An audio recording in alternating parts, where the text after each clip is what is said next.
Chapter 1. The Rain and the Stranger. The rain hammered against the windows of Mason's diner like a warning, a relentless drumbeat that seemed to echo the chaos inside James Mason's head. He froze mid-wipe, the rag in his hand dripping with grease and despair, as the woman at the counter fixed him with a stare that cut through the dim light. Her eyes were striking hazel, sharp and steady, and there was an air about her, quiet, commanding, that told him she wasn't just here for the coffee. The question slipped out before he could stop it, tight and rough. "Who are you?" She hesitated, her fingers tightening around the chipped mug he'd just filled. Then she leaned in, her voice low and deliberate. "Someone who can save your daughter." The words hit him like a punch, sharp and cold, slicing through the fog of exhaustion that had settled over him. She shouldn't have known about Lily, about the sickness, the losing battle he'd been fighting alone. And yet, she did. The rain lashed harder against the diner, rattling the warped glass and seeping under the door, as if the storm itself was punishing him for daring to hope. James Mason was 36, worn thin by life, scrubbing the counter of a diner that had once been his dream and was now his prison. His hands trembled, not from the chill of the storm, but from the bone-deep weariness of a man watching everything slip away. In the corner behind the counter, tucked beneath a pile of faded blankets, his 8-year-old daughter, Lily, slept fitfully. Her breaths were shallow, her skin pale as the winter moon, a cruel mirror of her mother, Sarah, who'd been taken by the same genetic disease 4 years ago. The diner, once a shared vision with Sarah, was crumbling. Empty tables, stacks of unpaid bills. A "for sale" sign he hadn't yet hung, but carried in his mind like a death sentence. Lily's treatments had drained his savings, and the doctors had no miracles left to offer. James was sinking, and the rain outside was his funeral march. The bell above the door jangled, a harsh note cutting through the silence, and she'd walked in, tall, shaking water from a tailored gray coat that whispered wealth. Her hazel eyes scanned the room, taking in the peeling paint, the cracked vinyl stools, the faint hum of a dying neon sign. She didn't belong here, not in this relic of better days, but she slid onto a stool at the counter with a grace that made the space feel smaller. James straightened, forcing a smile that felt like a lie. "Welcome," he rasped, his voice rusty from hours of silence. "What can I get you?" "Coffee." "Black," she said, her tone clipped but carrying an unexpected warmth. Her gaze flickered to Lily's small form, then back to him, steady and unreadable. He poured the coffee, the bitter scent a fleeting comfort in the damp air, and slid the mug across the counter. She reached for her wallet, then paused, frowning. "I must have left it in my car." "No charge," James said, waving a hand. "Looks like you've had a rough night." She studied him for a long moment, those hazel eyes piercing through his defenses. "Thank you, James. I'm Rachel." She took a sip, and their eyes met, a brief, electric jolt that caught him off guard. She finished quickly, murmured another thanks, and slipped back into the storm, leaving him staring after her with a strange ache in his chest. Sentiment didn't pay bills or save daughters, though, so he shoved it down deep and turned back to the counter. Chapter 2. The Weight of Time. Months bled into one another, each day heavier than the last. The diner's sale loomed closer, inevitable as the tides. James had no choice. Lily's condition was worsening, her small body fading despite the patchwork of treatments he could barely afford. Dr. Ellis, her soft-spoken pediatrician with tired eyes, had been brutally honest at their last appointment. "She needs something cutting-edge, James. Experimental, but it's not available here, and it's beyond your means." Selling the diner was his last desperate play, a bid to fund a miracle. Sarah's death had carved him hollow. Losing Lily would break what was left. The night he signed the sale papers, the bell rang again. Rachel stood there, dry this time, her presence a shock of light in the gloom. James froze, the papers slipping from his hand to the floor. "You're back," he said, his voice flat with disbelief. "I owe you coffee," she replied, holding up a crisp 20 with a faint smile. Then her eyes caught the sold, sign taped to the register, and Lily's frail figure curled in the corner. What's happened? The words spilled out of him. His failures, Lily's illness.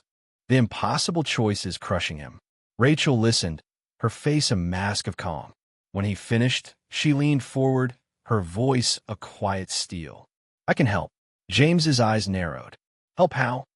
I'm the CEO of Norgen Hospital in Norway, she said, her words measured. We're developing a treatment for genetic diseases like Lily's. Experimental, but it's showing an 85% success rate. I can get her in, no cost. Suspicion twisted in his gut. Why us? You don't even know us. Rachel hesitated, then met his gaze. That day you gave me coffee. It stayed with me. And Lily's case fits our research. She'd be helping us as much as we'd help her. It sounded like a fairy tale, and James didn't trust fairy tales. Too good to be true mint strings, dangerous ones. But desperation gnawed at him. He called Dr. Ellis that night, who'd heard whispers of Norgen's breakthroughs. It's risky, the doctor warned. I'll dig into this Rachel woman. But it might be Lily's shot. James sat with Lily later, her cold hand in his. What do you think, kiddo? He whispered. I want to feel better, Daddy, she said, her smile a faint shadow of Sarah's. He agreed the next morning, unease churning in his stomach. Rachel moved fast, flights booked, papers signed, a private nurse assigned. James watched Lily board the plane with Rachel, her tiny wave disappearing into the gray sky. The silence that followed swallowed him whole. Chapter 3. The Leap of Faith. The morning after Rachel's offer, I woke up to the sound of rain still tapping against the diner's windows, softer now, like it was winding down from its tantrum. Lily was curled up in her nest of blankets behind the counter, her breathing a little steadier than usual, though her face was still too pale, too thin. I sat there for a long time, watching her chest rise and fall, trying to wrap my head around what I'd agreed to. A stranger, a woman I'd met twice, who claimed to run some fancy hospital in Norway, wanted to whisk my daughter halfway across the world for an experimental treatment. No cost, she'd said. Just trust her. It sounded like a lifeline, but it felt like a trap. I told her yes, because Lily had looked at me with those big, tired eyes and said she wanted to feel better. That was all it took, 8 years old, and she made the call I couldn't. But now, in the gray light of dawn, doubt gnawed at me like a rat in the walls. What if Rachel was lying? What if this was some kind of scam? Take Lily, disappear, leave me with nothing but a sold diner and a hole where my kid used to be? I'd seen enough late-night news stories about desperate parents getting fleeced to know it wasn't impossible. And yet Dr. Ellis had vouched for Norgen, said their research was real. Risky but real. It was a coin toss, and Lily's life was the stake. Rachel showed up at the diner an hour later, right as I was pouring my third cup of coffee. The bell jangled, and there she was, gray coat pristine, hazel eyes sharp, carrying a leather briefcase that looked like it cost more than my monthly rent. She didn't waste time on small talk. I've booked flights for tomorrow, she said, sliding onto a stool. Lily, the nurse, and me, we leave at noon from the regional airport. I've got the paperwork here, consent forms, medical releases. You'll need to sign. I set the coffee pot down harder than I meant to, the clank echoing in the empty diner. Tomorrow? That's fast. The treatment window's tight, she replied, her voice calm but firm. We've got a slot opening at the hospital. Delaying could mean missing it. I stared at her, searching for a crack in that polished exterior. Some twitch, some flicker that'd tell me she was full of it. Nothing. She pulled a stack of papers from the briefcase, each page crisp and official-looking, stamped with a logo that said Norgen Hospital in sleek blue letters. I took them, my hands smudging the edges with grease from the counter, and flipped through. Words like gene therapy, clinical trial, informed consent swam in front of me. It might as well have been Greek. You're sure about this? I asked, my voice rough. 85% success rate. That's what you said, right? She nodded. Yes. It's not a guarantee, James, but it's the best shot Lily's got. We've seen results. Kids like her, with the same condition, walking out stronger than they've been in years. And the 15%? I pressed. What happens to them? Her gaze didn't waver. Some don't respond. A few have complications. but we've refined the protocol. Lily's a good candidate. Her age, her progression. I wouldn't offer this if I didn't believe it could work. I want to believe her. God, I did. But trust wasn't something I had in surplus. Not after Sarah got sick, not after the doctors kept saying, we're doing all we can, while she faded away. I glanced at Lily, still asleep, her small hand clutching the edge of a blanket. She deserved a chance. I just wasn't sure I could live with myself if I picked the wrong one. All right, I said finally, grabbing a pen from the register. What do I sign? Rachel walked me through it, page after page of legalese, my signature scrawled in shaky black ink. She explained the logistics. A private nurse named Marta would meet us at the airport, stay with Lily the whole time. They'd fly to Oslo, then take a smaller plane to some town I couldn't pronounce. Norjen would cover everything: travel, lodging, treatment. I'd stay here, wait for updates. It felt like handing over my kid to a stranger with a handshake and a prayer. You'll hear from me every few days, Rachel said, tucking the signed papers back into her briefcase. Phone calls, emails, whatever you need to know. Every few days? I echoed, frowning. That's it. It's a controlled environment, she said. The hospital's strict about communication, focuses the team. But I'll make sure you're in the loop. I didn't like it. Didn't like any of it. The speed, the distance, the vagueness. But Lily stirred then, a soft cough breaking the silence. And I remembered why I was doing this. I nodded, jaw tight, and Rachel stood. I'll be back tomorrow morning to pick her up, she said. Get her ready. Light clothes, nothing heavy. She won't need much. She left, the bell chiming behind her, and I sank onto a stool, staring at the spot where she'd been. Tomorrow. My daughter was leaving tomorrow, and I had no idea if I just saved her or doomed her.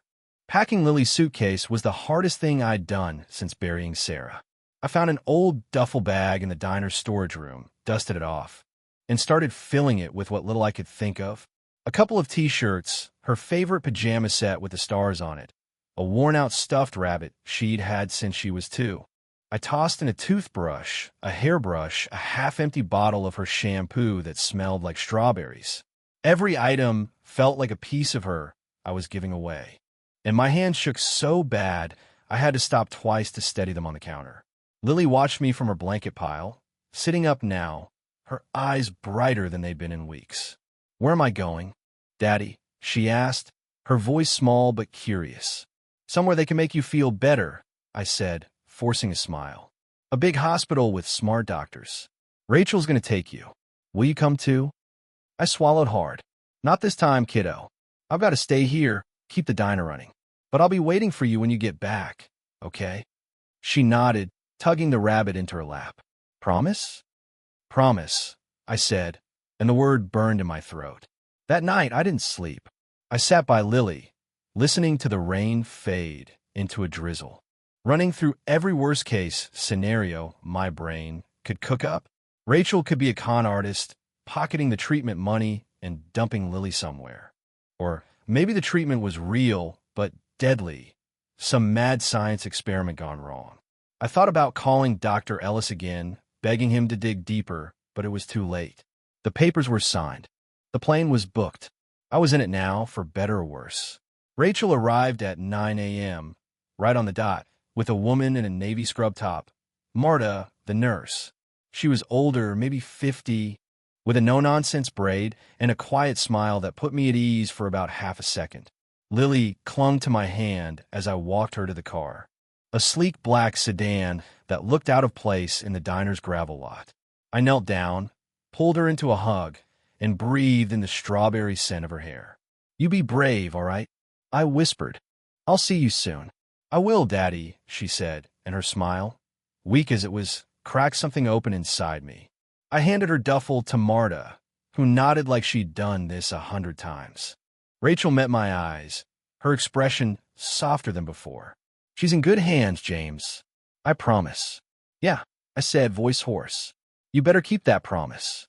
They drove off, Lily's tiny wave fading as the car turned the corner.